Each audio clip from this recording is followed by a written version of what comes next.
Okay, bye. Well, Monica's not coming. It's just gonna be me and Rachel. Oh. Well, hold on there, camper. You sure you've thought this through? It's laundry. The thinking through is pretty minimal. See, it's just you and Rachel, just the two of you? Yeah. This is a date. You're going on a date. Nuh-uh. Yeah, huh? So what are you saying here? I should shave again? Pick up some wine? What? Well, you may want to rethink the dirty underwear. What? This is basically the first time she's going to see your underwear. Do you want it to be dirty?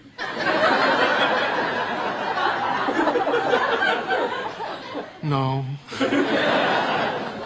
Oh, and the fabric softener? Okay. Now what is wrong with my snuggles?